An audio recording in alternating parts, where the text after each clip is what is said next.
Buenas, vamos a dar inicio a la tercera de las mesas que tratan de analizar lo que ha ocurrido en las últimas elecciones en los Estados Unidos, pero sobre todo qué va a ocurrir cara al futuro. Hemos tenido ya dos anteriores, una donde nos concentramos fundamentalmente en el sistema democrático estadounidense, la segunda se concentró sobre las políticas de seguridad, la OTAN, la relación transatlántica en términos generales.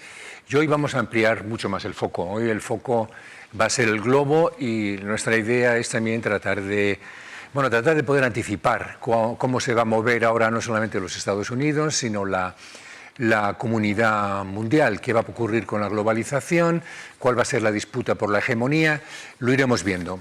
Para poder desarrollar en condiciones un debate como este hace falta gente preparada, gente que sea al tanto de estas dimensiones tan difíciles de la política internacional, y yo creo que este es el caso. En este momento tenemos a Aurea Moltó, que tengo el gusto de presentar, es la directora de la revista Política Exterior y es una de nuestras grandes expertas en política internacional, sin ningún género de duda. Muchísimas gracias, Aurea. Gracias. Andrés Ortega, que es analista del Instituto Vulcano, lleva muchísimos años trabajando no solamente en el análisis de la política internacional, sino también análisis de la política española y política europea, y es el presidente o el director del Observatorio de las Ideas, es decir, que tiene una especie como de pequeño think tank donde se contribuye a ver cuáles son las ideas más relevantes que están apareciendo en diferentes áreas del conocimiento. Bueno, mi intención es que sea un diálogo fluido, podéis interrumpiros sin necesidad de que yo os dé la palabra, y me gustaría empezar quizá con lo que más inquiete a nuestros televidentes, si podemos llamarles así, a quienes nos estén viendo. Y yo creo que es la cuestión relativa a, se ha acabado ya la presidencia de Trump, que concentró a Estados Unidos dentro, o intentó al menos, que Estados Unidos permaneciera dentro de sus fronteras. Ahora estamos ante una nueva presidencia con mucha más ambición internacional, pero nos encontramos con que muy probablemente, quizá vosotros queráis decir algo sobre esto, el mundo de las relaciones internacionales se ha modificado inevitablemente. Hemos asistido también a una pandemia, como no la habíamos conocido desde el año 18 del siglo pasado. Eso también ha alterado mucho las relaciones entre los diferentes países. O sea que el mundo está cambiando y sobre todo lo que puede estar cambiando, y este es el punto interesante, es la hegemonía. Estamos ante un G2, como se venía hablando, Estados Unidos-China, van a seguir disputándose la hegemonía como hemos asistido en la presidencia de Trump. Andrés, quizá empezamos por aquí, ¿no? Y también hay un punto que me parece que es relevante, es, cuáles son las dimensiones, ¿no?, que entran en juego en estas cuestiones, porque imagino que está la dimensión tecnológica, pero muchas otras más, ¿no? Sí, yo creo que por empezar por la pandemia, yo creo que la pandemia ha sido el gran acelerador de algunas tendencias que estaban ya en curso anteriores. El proteccionismo, que sigue, pasamos del America First de Trump al Buy American de Biden y también a nuevas medidas proteccionistas por parte de Europa. La desglobalización, es decir, un cambio de la globalización, una globalización más digital, pero con cadenas de valores más cortas, más próximas, porque también los países nos hemos dado cuenta de que dependíamos demasiado de China y de India para nuestros suministros sanitarios.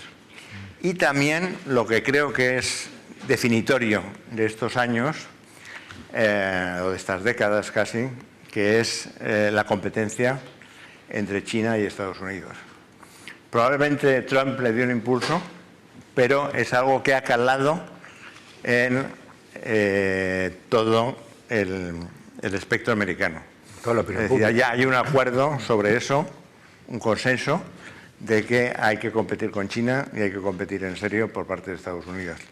Y finalmente diría una cosa, también como un efecto de la pandemia, que es que sin la pandemia o sin la manera de gestionar la pandemia, Trump hubiera ganado sin duda y tendríamos un mundo más complicado. Yo creo que con Biden tenemos posibilidades, pero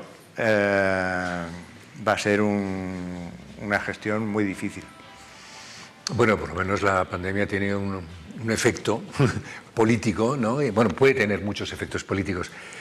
Aurea, ¿cómo lo ves tú? ¿Cómo ves tú esa disputa por la hegemonía? ¿Cómo se va a mover ahora mismo Estados Unidos frente a China? Bueno, yo no estoy segura, no acabo de tener claro que haya una disputa por la hegemonía, pero sí claramente lo que hay es una tensión en ascenso, porque el crecimiento de China en los últimos 20, 30 años, pero sobre todo en la última década, sobre todo a raíz de su incorporación en la OMC, pero también el músculo que pudo tener también después de la crisis financiera de 2008-2010, la dimensión que ha alcanzado China hace que su propia defensa de su estabilidad interna, de su crecimiento interno, que es de alguna manera realmente los objetivos y prioridades del gobierno y del Partido Comunista Chino, le obligan también a proyectarse hacia afuera, ¿no?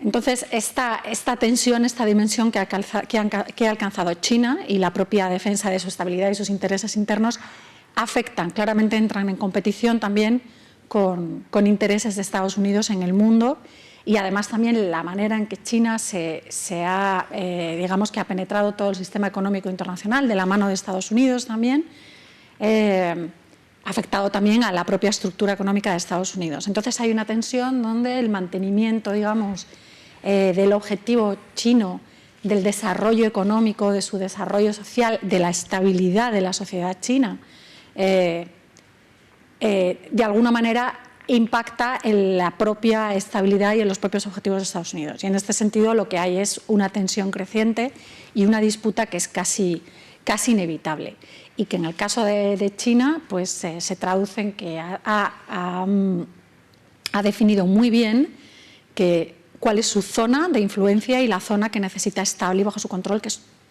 digamos toda Asia, toda la periferia asiática, el Indo-Pacífico, donde además está demostrando a los estadounidenses y está diciendo a todo el planeta realmente muy claro que esa es una zona suya, que no admite que haya injerencias en ese sentido, y que es una zona donde ellos tienen la última palabra. Y aquí claramente Estados Unidos no está dispuesto a abandonar Asia, que es además la zona de mayor crecimiento y de mayor pujancia y de un dinamismo político y social muy grande. Entonces hay una tensión creciente enorme que digamos que ha alcanzado su clímax total con el estallido de la pandemia, con la manera muy diferente que la pandemia ha afectado al mundo asiático y al mundo occidental, pero especialmente en Estados Unidos, la manera en la que se ha gestionado. Bueno, hoy mismo acabamos de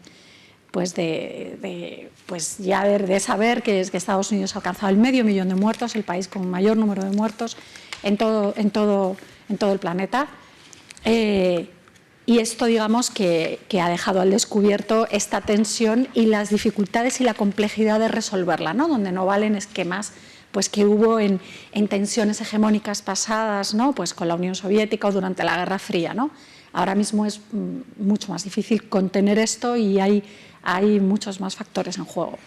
O sea, que realmente me gustaría introducir una perspectiva histórica que tienen los chinos. Los chinos ven que Estados Unidos tiene menos de 250 años. Claro. Ellos tienen 3 milenios a sus espaldas, ¿no? Y para ellos esto no es alcanzar la hegemonía, sino volver a alcanzarla. China era la mayor economía del mundo hasta el año 1800. Hace 200 años, sí.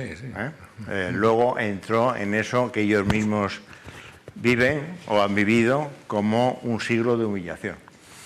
Y se están recuperando de eso. Y ven lo que es un pueblo joven que se ha impuesto en los últimos décadas o en los últimos siglos, si se quiere,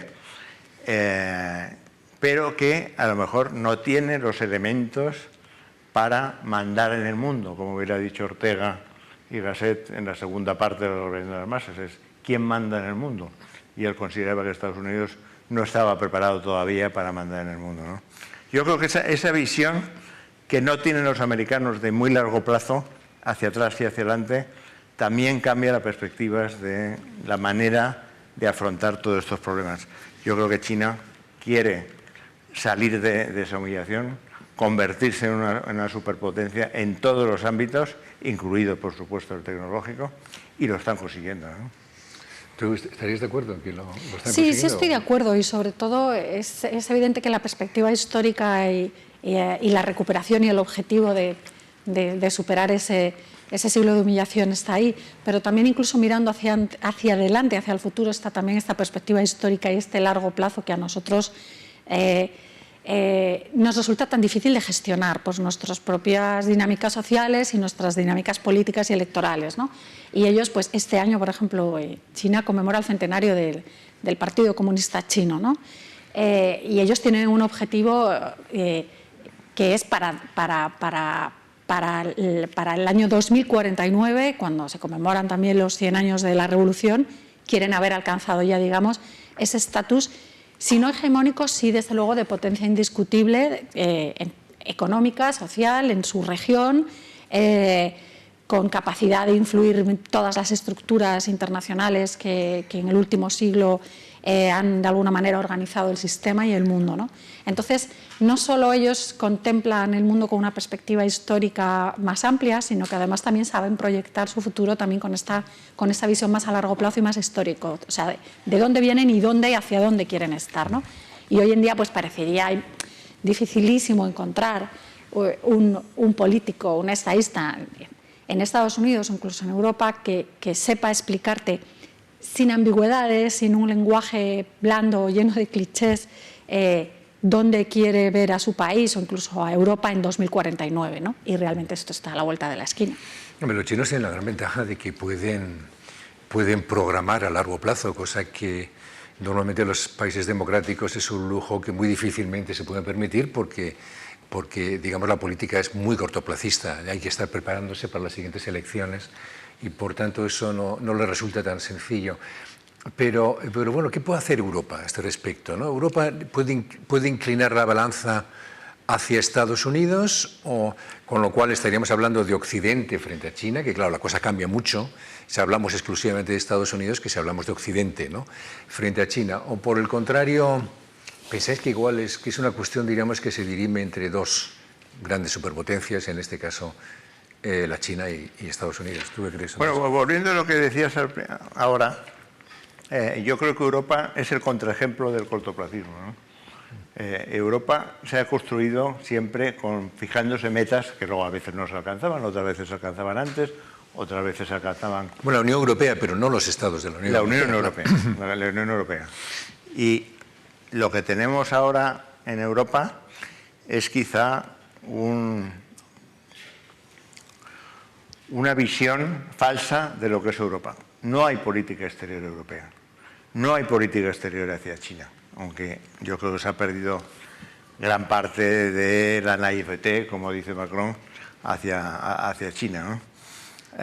Pero todavía tenemos 27 países que están intentando aunar sus intereses, pero no siempre lo consiguen. Yo creo que China, ante esta gran competencia entre Estados Unidos y China, Europa necesita no ser equidistante, porque en valores está mucho más cerca de Estados Unidos, todavía en economía también, pero necesita una cierta autonomía.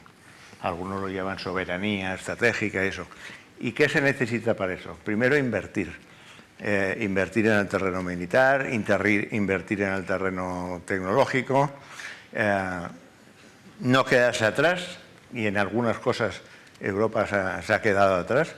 Europa era campeona, por ejemplo, en telefonía 2G, y en telefonía 4G ha sido Estados Unidos y China, y en 5G está siendo China, ¿no? Europa tiene que hacer eso y no dejarse arrastrar hacia lo que puede acabar siendo una nueva Guerra Fría, mucho más importante, yo creo, que la Guerra Fría que hemos vivido, salvo en el tema nuclear, entre Estados Unidos y Rusia, ¿no? Yo creo que Europa necesita encontrar esa tercera vía, pero necesita también tener los instrumentos o dotarse de los instrumentos para ello, ¿no? Sí, o sea que ahora, ¿tú crees que Europa efectivamente, bueno, carece de lo acaba de decir Andrés, de una política exterior común, pero sin embargo, bueno, siempre ha tenido una vocación internacional, ¿no? O sea, que sería esperable que recuperara esa vocación, ¿no? Que ha mantenido bastante apaciguada en los últimos años, y buscara tener una presencia en el mundo con voz propia, ¿no? O sea, ¿tú crees que al final se conseguirá eso dentro de la Unión Europea o no? Y en ese caso, porque tampoco quiero abandonar yo el protagonismo que tiene aquí en esta discusión los Estados Unidos, ¿no? Para ello, inevitablemente tiene que ir del brazo de Estados Unidos, o tú piensas que, bueno, que una vez que consigamos superar este momento un tanto, digamos, de desconcierto, efectivamente podremos tener una presencia y quizá el mundo pues se sostenga sobre 3 pilares al final, ¿no? Bueno, hay muchas cosas que abordar aquí. Y yo voy a empezar a desgranar un poco. Yo creo que Europa ha tenido esa vocación internacional. Y ha tenido esa vocación y esa idea, y ha estado en su naturaleza ser un actor internacional de peso, en valores, en cooperación al desarrollo, en economía como mercado, ¿no? Digamos que ha sido incluso el modelo de integración para otras regiones del mundo, un modelo social también, el estado del bienestar europeo, y ha tenido esa vocación de proyectar ese modo de vida europeo y esos valores europeos hacia afuera. Y además no solo eso, o sea, Europa hace ya mucho tiempo que ha desarrollado políticas hacia su vecindario. Para empezar, la principal de ellas, digamos, el principal discurso de la proyección internacional de Europa ha estado anclado desde el mismo nacimiento del proyecto europeo en la relación transatlántica, a través de la OTAN, pero a través también de la Unión Europea por sí misma y de algunos estados específicamente. Ahora ya no tenemos al Reino Unido, pero con Reino Unido esto era muy claro. Entonces, dentro, digamos, de esta dimensión exterior de la Unión Europea ha estado el vínculo transatlántico, luego también una política hacia su vecindario, hacia el vecindario sur, hacia el norte de África, y sobre todo también desde la caída del muro de Berlín y toda la desintegración de la Unión Soviética, con una política hacia el este de Europa, ¿no? Y además no nos olvidemos que la gran ampliación de la Unión Europea fue precisamente hacia el este y hacia esos países. Todo esto es una demostración de que Europa no ha estado cerrado. La Unión Europea como proyecto no ha sido un proyecto cerrado solo hacia los europeos. Ha tenido siempre un discurso global, un discurso globalista y de proyectarse y de contribuir, etc. Otra cosa es que haya tenido esta vocación exterior, pero no se ha dotado con las herramientas y los instrumentos suficientes para ejercerlo. Y entonces hemos llegado a este momento de creciente competición, de complejidad del escenario internacional enorme, de, digamos, desaparición de mecanismos tradicionales de relación entre países, de un debilitamiento del multilateralismo que ha sido tan favorable a los intereses europeos. A mí me interesaría mucho que entráramos en esa cuestión, o sea, que se pudiera anticipando algo. Sí, no, bueno, y se ha encontrado con que tiene vocación, pero no tiene herramientas. Y estamos además en lo que ahora mismo, desde los últimos años, y de hecho desde la nueva Comisión y el nuevo alto representante de la Unión Europea, ha hecho, digamos, que uno de los ejes de su discurso, que es la política de poder. Tenemos que desarrollar una política de poder, y Europa se ha encontrado con que no ha tenido estos instrumentos de poder. Tiene, por supuesto, un mercado muy importante, acuerdos comerciales con muchísimos países, o sea, y tiene ahí, digamos, un poder de atracción importante, pero sigue sin tener una defensa con capacidad de proyectarse autónomamente, rápidamente, y una industria también altamente desarrollada, aunque ha habido un esfuerzo en los últimos años. Seguimos teniendo unos mecanismos dentro de la Unión Europea que impiden ser ágiles, rápidos y, digamos, que coherentes en las tomas de decisiones de política exterior. Esto es el sistema de voto que existe en el Consejo en cuanto a temas de política exterior, que cada uno de los países los conserva. Y entonces nos encontramos con que tenemos vocación y no tenemos instrumentos, ¿no? Esto por una parte. Por otra, pero no, podemos luego ir debatiendo lo que ha estado comentando Andrés sobre cómo puede situarse la Unión Europea en esta competición entre Estados Unidos y China, y si la Unión Europea por sí misma puede inclinar la balanza de un lado a otro, o como tú has dicho ahora, tener un sistema digamos, basado en 3 pilares y uno de ellos sea el europeo. En relación a esto último, yo no lo creo. Yo no creo que Europa vaya a ser uno de estos pilares. Y tampoco creo que Europa tenga capacidad. Esto no sabría decirlo muy bien si quiere. Creo que algunos líderes europeos sí querrían, algunos países europeos sí quieren, pero otros no. Y luego, en cuanto a inclinar la balanza, yo no sé si tiene capacidad de inclinarla directamente hacia un lado o hacia otro, pero sí quizá de evitar que se incline solo hacia uno y hacia otro. Y en este difícil equilibrio, en esa balanza, es donde tiene que saber moverse muy bien la Unión Europea. En algunos momentos, del lado de China, quizá no nos olvidemos que compartimos un espacio euroasiático y que también en ámbitos multilaterales podemos compartir intereses económicos, medioambientales, multilaterales, ya veremos, porque yo tengo mis dudas respecto a la vocación multilateral de China. Y en otros momentos, claramente, estamos más cercanos en valores, como ha explicado Andrés, a Estados Unidos, y además tenemos unos vínculos en defensa comerciales de nuestras sociedades, universitarios, de muchos tipos, empresariales también, donde vamos a tener que estar más cerca de Estados Unidos y vamos a inclinar más la balanza a Estados Unidos. Pero yo creo que Europa no tiene la capacidad de que se incline hacia ningún lado determinantemente. Creo que además no le conviene, y ahí está el terreno en el que Europa tiene que desarrollar un músculo que le permita asociarse con China en algunos temas y en otros muy claro, y en el tema tecnológico yo lo veo también muy claro, con Estados Unidos. En el tema tecnológico, económico, etcétera, donde ahí hay claramente unos intereses y una visión compartida entre los europeos y los americanos. Sí, Andrés, antes hemos sacado el tema de la COVID, ¿no? ¿Qué hemos aprendido realmente de lo que ha ocurrido, digamos, de la perspectiva de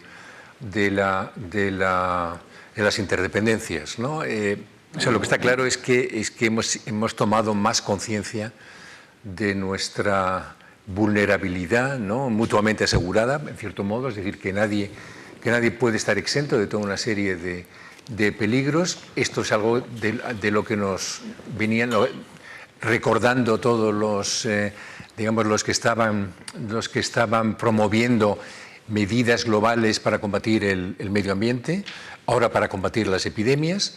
Yo creo que señala una cosa que me parece que es muy, muy interesante, que esto va a recomponer las espacializaciones, por llamarlas de alguna manera, ¿no? Va a recomponer la globalización. Yo creo que ha habido un par de datos que no sé, que hablan por sí mismos. El primero es cuando nos dimos cuenta que la mayoría de nuestros medicamentos se hacían con sustancias que que importábamos de China y la India, ¿no? Las cadenas de suministros, o sea que las empresas automovilísticas alemanas no podían acabar de ensamblar determinados modelos porque necesitaban una pieza que también venía de Asia.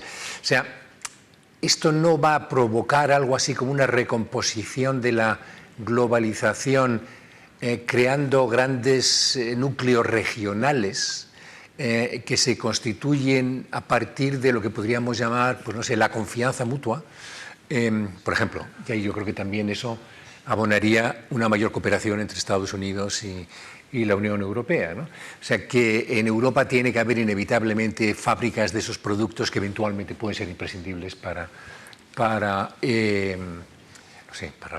los medicamentos o lo que sea, ¿no? Y esto yo creo que también aboga por bueno, pues una mayor gobernanza global, ¿no? Yo no sé si estamos en condiciones, antes hemos hablado de hegemonía, pero me temo que no tenemos más remedio que volver a hablar de multilateralismo y de cooperación internacional, ¿no? Y esa otra dimensión es la que yo personalmente es la que tengo menos clara. O sea, yo estoy consciente de que va a haber una disputa, que ya la hay entre Estados Unidos y China. Lo que no sabemos es, bueno, qué va a pasar con el resto, ¿no? Y ahí, en ese resto, hay actores muy potentes también, ¿eh? No podemos dejar perder de vista, pues, Rusia, no podemos perder de vista, pues, estos países emergentes, como puede ser Turquía, como puede ser, que tiene mucha influencia en su área geográfica, como puede ser, bueno, sí, Brasil, Indonesia, que demográficamente es muy relevante, Japón y algunos otros. ¿Cómo lo ves? Por entrar, digamos, en el tema ya más del no sé, cambios en el multilateralismo, gestión de la globalización, llámalo como quieras. Pues una pregunta sobre cómo veo el mundo. Sí, pero Fácil, bueno... fácil de contestar, en el fondo. Pero lo que yo creo que ha hecho la pandemia es darnos cuenta, últimamente, porque no era así al principio, de que estamos en un solo barco. Y que aquí no se salvan unos, sino se salvan los otros. Y hemos tardado mucho en llegar a eso. ¿Por qué? Un año. Primero, porque los países ricos somos egoístas. Segundo, por falta de gobernanza global. Y tercero, por la propia dinámica política de nuestras democracias, que hace que los gobiernos tengan que atender primero a sus ciudadanos antes de atender al resto del mundo. Pero ha fallado la gobernanza global. Por ejemplo, la ONU está ausente totalmente de la gestión de la pandemia, ¿no? Si ahora Guterres parece que está diciendo, está preocupado por las Bueno, pero no ha habido una reunión. Intenta ser referente moral. La OMS, el Consejo de Seguridad no se ha reunido ni no siquiera. tenía los instrumentos suficientes para... Era una organización de acompañamiento, de aviso, de estudios, pero no tenía la capacidad suficiente para gestionar esto. El otro día en el G7, por fin, los países ricos se pusieron de acuerdo para empezar de verdad una campaña de vacunación del conjunto del mundo, ¿no? Porque nosotros, por ejemplo, si no hay una inmunización de África, pues nos van a venir los africanos y vamos a tener que seguir de alguna manera con una pandemia endémica y no simplemente pandémica, ¿no? Creo que también ha cambiado la manera de ver la gobernanza o el multilateralismo. Y vamos cada vez más, esto ya venía de antes, por ejemplo, con el Acuerdo de París, con los Objetivos de Desarrollo Sostenible de 2030, la Agenda 2030, pero vamos a una gobernanza inductiva donde los actores ya no son solo los estados, sino son muchos otros entes, ¿no? Las empresas, las ONGs, las fundaciones, los movimientos sociales.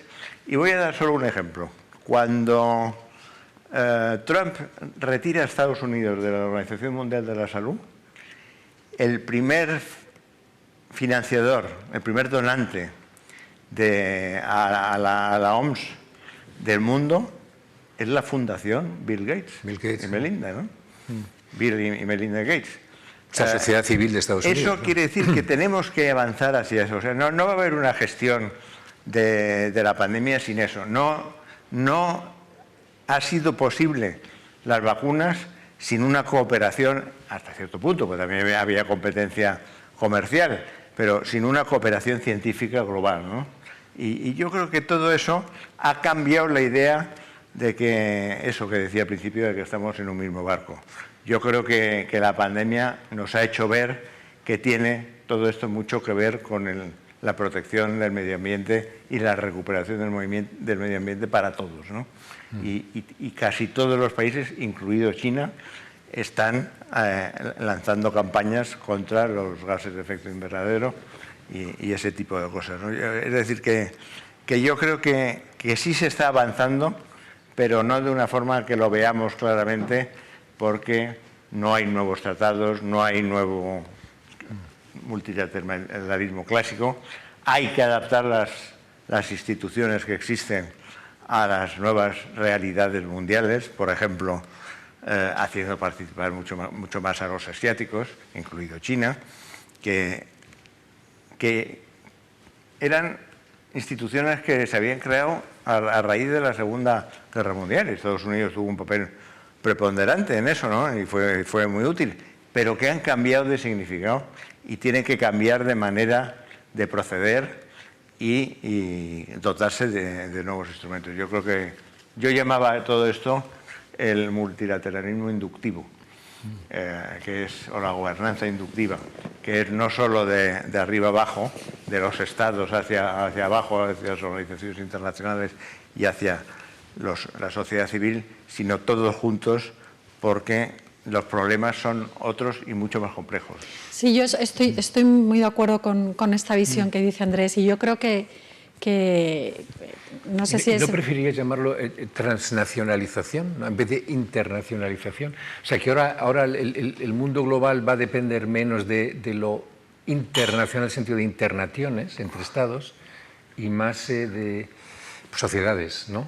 O grupos de sociedad civil o empresas. O sea, que se ha hecho más complejo y que es un tipo de gobernanza que ya no está bajo la tutela necesariamente del esquema tradicional, ¿no?, que regulaba las relaciones entre los Estados. Yo creo que van a funcionar las dos cosas, conforme una suba más de volumen que otra. Y yo creo que va a estar determinado por, digamos, el volumen que alcance la internacionalización entre los Estados. Y para eso lo que hemos visto durante este último año en la pandemia, que no ha habido realmente ningún tipo de cooperación liderada por nadie internacional para tomar alguna decisión común, incluso en el acuerdo para el suministro de vacunas a los países en desarrollo, el acuerdo COVAX sigue siendo a día de hoy de aplicación insuficiente. Estados Unidos acaba también de sumarse. No ha habido como comentaba antes, no ha llegado a haber una reunión del Consejo de Seguridad específica para debatir sobre la pandemia, y no la ha habido evidentemente porque Estados Unidos y China no han permitido que hubiese ese debate. Yo a veces pienso que afortunadamente en Naciones Unidas nos hemos librado de un espectáculo en el Consejo de Seguridad bastante duro, ¿no? Si se hubiese producido a lo largo del año pasado con Trump en la administración de Estados Unidos, cómo habría sido ese debate en el Consejo de Seguridad de Naciones Unidas sobre la pandemia, ¿no? Con toda la actitud que hubo sobre el origen. Entonces creo que efectivamente en todo este año hemos visto que no ha habido este liderazgo de un país o de un grupo de países. Ha habido algunas iniciativas puntuales y no ha habido liderazgo de un país porque quienes estaban en disposición de hacerlo no lo han hecho, o lo han querido hacer pero tampoco han sido aceptados. China, no nos olvidemos que lo ha intentado, pero digamos que China no es un líder bienvenido en todo el mundo, no es digamos un país que ejerza un liderazgo legitimado ni siquiera en su propio entorno y mucho menos en el mundo occidental, aunque lo ha intentado y lo hizo al principio de la pandemia y se encontró realmente con una respuesta pues del presidente de Serbia o en Italia agradeciendo la ayuda china en comparación, digamos, que con la pasividad europea, ¿no? Pero lo que sí ha funcionado, que es lo que comentaba Andrés, es efectivamente, por ejemplo, en toda la investigación de las vacunas ha habido colaboración de redes de investigadores en todo el mundo, de laboratorios, de universidades, también de empresas farmacéuticas también. Pero digamos, si tenemos un año después de la pandemia, incluso 10 meses, porque las primeras vacunas ya se estaban poniendo en diciembre de 2020, si tenemos estas vacunas y las que van a venir a lo largo del año que viene tan rápidamente, ha sido porque han funcionado redes de investigación y redes universitarias y redes académicas compartiendo esa información, que se han puesto a trabajar en lo importante. Tampoco nos olvidemos de una cosa, esto se ha podido hacer por los miles de millones de dinero público que ha ido hacia estas iniciativas. Pero no hemos visto ni a nivel de la Unión Europea ni a nivel transatlántico una respuesta coordinada en nada en la pandemia, ¿no? Y yo creo que ha funcionado, digamos, este transnacionalismo o esta colaboración ciudadana a distintos niveles, a través de fundaciones y de universidades, etcétera,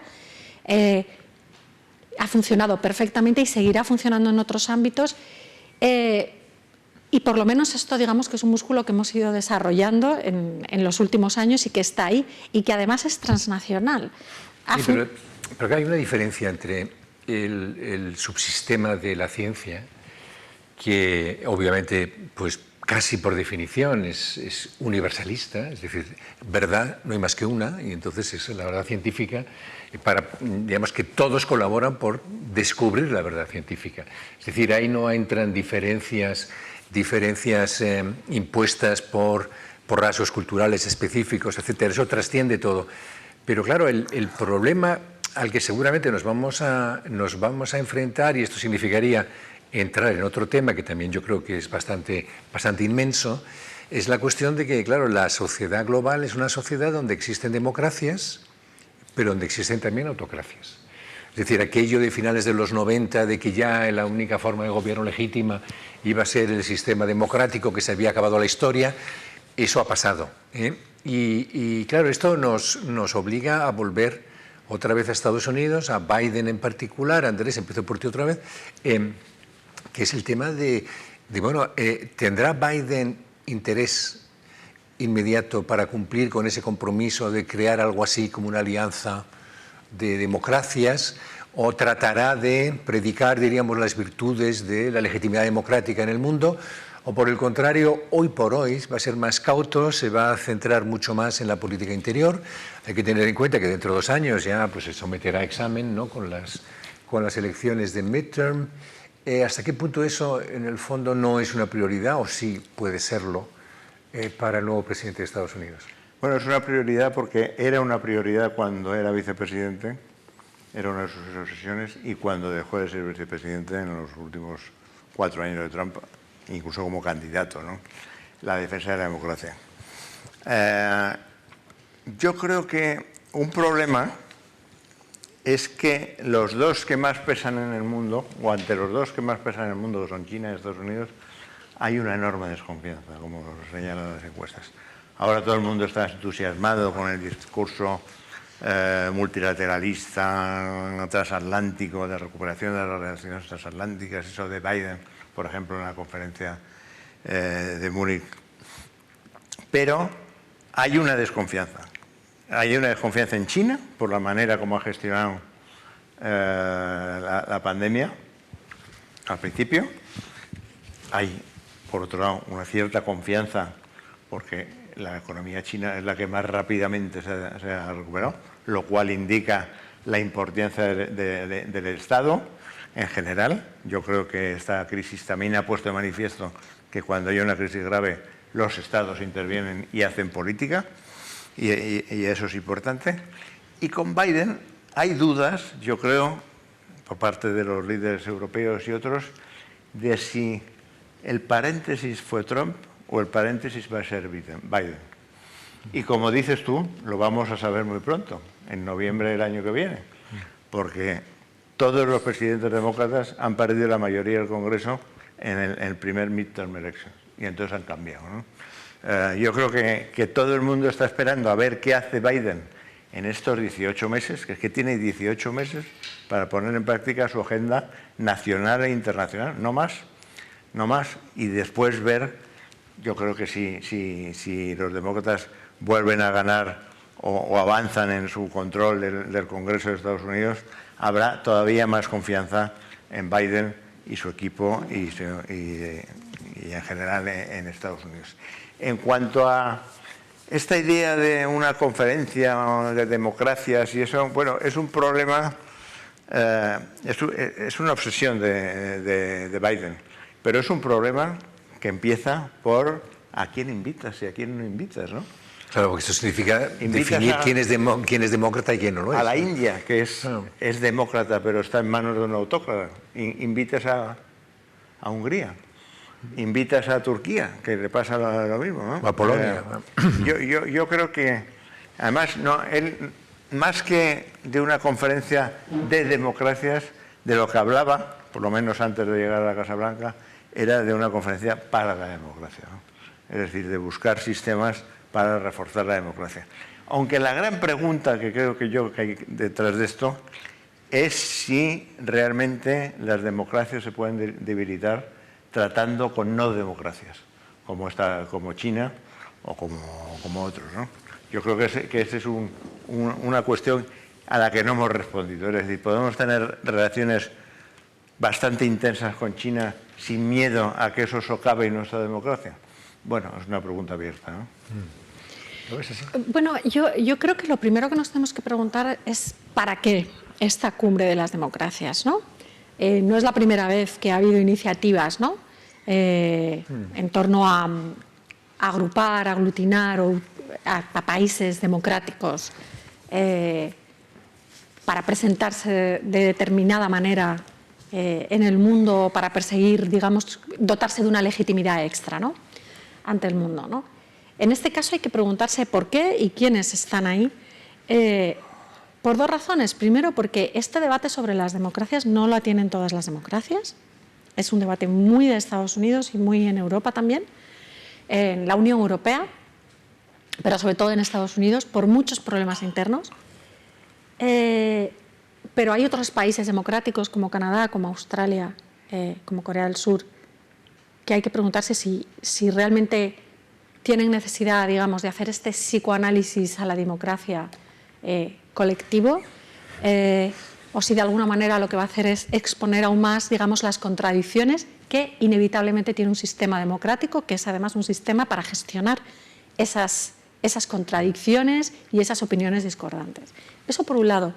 Y por otro, es que no es tan fácil como democracia, autocracia. Es que hay sistemas débilmente autocráticos y hay sistemas débilmente democráticos. Y nosotros desde Estados Unidos o los países de la Unión Europea necesitamos trabajar con esos sistemas imperfectos o en transición hacia... Democracias defectivas. Sí, o autocracias en gestación. Es decir, entonces, ¿de qué manera, digamos, eres efectivo hacia adentro, en tu sistema, económicamente, hacia tus ciudadanos, de tal manera que no te encuentres una fuerza interior en tu sistema que debilite tu sistema democrático, que es fundamentalmente lo que pasa en Europa y lo que pasa en Estados Unidos? No es China, no es la autocracia china lo que pone en cuestión la democracia americana, es el incumplimiento de la democracia americana o el incumplimiento en Europa de nuestros propios sistemas políticos y económicos, lo que hace que nos cuestionemos esta democracia y que haya una desafección y que en general veamos en los últimos años cómo la opinión sobre la democracia ha ido empeorando, ¿no? Entonces, yo entiendo que en esta competición hay un factor ideológico y que claramente la administración norteamericana lo reúne bajo la democracia. Está haciendo de esto un arma ideológica, se está dotando de una ideología que le dé fuerza para competir. Pero realmente no sé para qué nos va a servir, no sé si realmente democracias muy acreditadas, asiáticas y en otros países, van a estar por la labor y sobre todo no sé qué queremos hacer con esto, más allá de exponer ante sistemas muy monolíticos y muy efectivos y muy, digamos, coherentes en su mensaje, exponer que nosotros somos sistemas mucho más complejos, que tenemos debates internos, que estamos dispuestos a criticarnos a nosotros mismos y reevaluar el funcionamiento de nuestras democracias de una manera abierta, porque es lo que somos. Entonces, yo creo que esta idea de hacer un D10, un grupo de democracias, empieza por saber no solo quién va a participar en este grupo, sino para qué y si nos va a servir de algo. Sí. Diría que el sentido de la democracia también está cambiando con esta crisis y con la anterior, ¿no? En el sentido de que la democracia era un sistema político de regular desacuerdos y conflictos de manera pacífica en el seno de las sociedades, pero yo creo que ahora se le pide a la democracia que responda también en términos socioeconómicos, ¿no? Cosa que no se hacía antes, pero que tiene que haber una respuesta. Eso es bastante europeo. Pero esto ha salido también, con el tema de la COVID, ha salido también eso de ver qué tal compiten las democracias a la hora de resolver un problema de esa naturaleza con los sistemas autoritarios. Y el contraejemplo es China, cosa que pasaba con la Unión Soviética en los años 50, pero que en los años 60 se quedó atrás y ya estaba claro que el sistema liberal hacía aumentar el nivel de vida, la calidad de vida de la gente mejor, ¿no? Yo creo que las democracias tienen que dar esa respuesta y la están intentando dar. Veremos cómo salimos de esta crisis y veremos si esta crisis no produce más populismo, más radicalización y más polarización, ¿no? Bueno, yo tengo un poco la impresión entonces que realmente lo que quería Biden con ese proyecto más que nada era diferenciarse de Trump, ¿no? Fundamentalmente que Trump era absolutamente indiferente a, digamos, la naturaleza del régimen político del país con el que se relacionara. Bueno, estamos llegando ya casi al final. Como conclusión, quizá podríamos hacer un pequeño balance, ¿no? de cuáles veis. Ahora prácticamente has dicho algunas cosas que podemos incorporar a ello. ¿Cuáles son las, digamos, las tres cuestiones, ¿no?, que vemos más esperanzadoras del futuro inmediato en el escenario internacional y también las tres más preocupantes, ¿no? Sería interesante poder llegar a alguna conclusión y seguramente nuestros espectadores lo agradecerán porque les reducimos mucho la complejidad si conseguimos señalar en qué tienen que fijarse, ¿no? ¿Te atreverías tú? Bueno, yo no sé si me atrevo con 3 y 3, pero bueno, no voy a intentar por lo menos hacer uno y uno. Bueno, yo creo que digamos, la lección positiva o digamos el punto de partida positivo y bueno hacia el futuro es que la pandemia no solo ha demostrado que estamos todos en el mismo barco, como ha dicho Andrés, sino que en el siglo XXI, donde estamos, con todo el desarrollo económico y la enorme prosperidad que hemos vivido, todos los países necesitan unos sistemas sanitarios robustos. No todos los países, todos los ciudadanos del mundo. Y yo creo que esto, que era un debate que efectivamente era un poco bola de nieve, que ya estaba creciendo en Estados Unidos, llevan con la reforma sanitaria muchísimo tiempo, décadas, y finalmente nunca se ha logrado hacer una reforma sanitaria efectiva y con una cobertura a la altura del país, ni siquiera el Obamacare lo consiguió. Ahora mismo es incuestionable en todas partes que los ciudadanos necesitan tener su salud protegida, ¿no? Que los estados deben amparar la salud de sus ciudadanos. Y eso también es para China, ¿no? China tampoco tiene un sistema de protección sanitaria universal que funcione. Y Europa lo ha tenido. Yo creo que de alguna manera hemos visto cómo el sistema sanitario en sí, a lo mejor no la respuesta política, pero el sistema sanitario ha sido capaz, en Italia, en España también, en Alemania de otra manera, ha sido capaz de resistir un estrés y una demanda altísima por décadas de inversión, de funcionamiento, de personal, etc. Y yo creo que Europa tiene que reconstruirlo y tenemos que contribuir a que esto exista en todo el mundo, ¿no? Esto por el lado positivo. Por el negativo, desde el principio de la pandemia se ha producido, hemos visto una divergencia enorme entre sectores, en la desigualdad. Sectores, países, pero digamos sobre todo sectores económicos que han resistido sin ninguna dificultad el tsunami que ha significado la pandemia, sino que además han crecido mucho más y han adquirido una posición dominante en nuestras economías, en las bolsas, etcétera. Estoy hablando fundamentalmente del sector tecnológico, ¿no? Y creo que este sector en sí, las personas que trabajan en este sector, los países donde estas empresas tecnológicas son fuertes, los mercados donde se desarrollan, se van a ver muy afectados precisamente por esta divergencia. O sea, ha habido ganadores de esta crisis, es evidente, y ha habido muchísimos perdedores. Y simplemente el comportamiento absolutamente irracional también que están teniendo las bolsas, incluso lo que han tenido en los últimos meses, que ha sido la tercera ola, que en muchos casos ha sido peor que la primera, es, digamos, el indicio de que hay una disfuncionalidad económica que tarde o temprano puede estar en el origen, digamos, de una nueva convulsión social, política, o que incluso nos lleve a no tomar, digamos, las medidas políticas y económicas de regulación, etcétera, de revisión de nuestros sistemas impositivos, etcétera, que nos preparen mejor para el futuro, ¿no? Sí, o sea que tú dirías potenciar la sanidad, que tienes esperanzas de que eso se consiga, y luego sanar la economía, que eso ya es más difícil, sobre todo sanar algunas de las consecuencias del sistema de la economía internacional, ¿no?, que está provocando esta desigualdad. ¿Tú coincidirías, Andrés? ¿Añadirías su Sí, no coincido con eso, pero yo si tuviera que elegir tres cosas positivas, la primera sería, que nos ha sorprendido yo creo a todos, que en un año tengamos vacunas, ¿no? y el papel de la ciencia, ¿no? el papel de la ciencia y la tecnología. Lo segundo es el crecimiento de la conciencia y de las acciones para una economía verde y para salvar el planeta.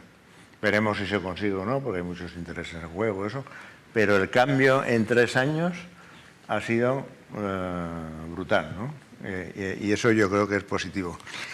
Y en cuarto lugar, diría el fin del neoliberalismo y un cambio de un capitalismo que se vaya del capitalismo financiero, que todavía no se ha logrado, y basado en la cuenta, únicamente en la cuenta de resultados para los accionistas, a lo que se llama un stakeholder capitalism, es decir, donde se toma en cuenta también todos los concernidos, los ciudadanos, los usuarios y, por supuesto, los inversores.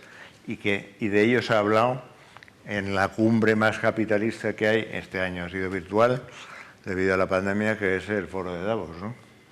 Entonces, en aspecto negativo, diría que hay los lados oscuros de la tecnología, es decir, cómo la tecnología se está usando en algunos casos para controlar a la gente, ya sea el capitalismo, el estado de vigilancia que hay en China o el capitalismo de vigilancia que hay en Estados Unidos, mientras que en Europa estamos más intentando defender al individuo. Y yo creo que el peligro de una nueva guerra fría entre China y Estados Unidos, porque la separación de ambos a los europeos nos iría muy mal, ¿no? Sí, no es poco, la verdad es que hemos sacado cantidad de temas, se nos ha hecho corto el tiempo. Es sorprendente que no haya salido, por ejemplo, otro gran actor, como puede ser Rusia, lo cual también significa mucho. Y bueno, creo que hemos enlazado la mayoría de los problemas que tenemos en el futuro más inmediato. Hemos empezado con el rol de Estados Unidos, pero inevitablemente pues, lo hemos extendido también digamos, a la comunidad internacional como un todo. Os agradezco muchísimo vuestra presencia, desde luego ha sido muy interesante todo lo que habéis dicho y creo que los espectadores, pues bueno, ahora tienen una mayor capacidad para saber a qué atenerse en los próximos años en este ámbito. Muchísimas gracias a ustedes por seguirnos y hasta otra ocasión.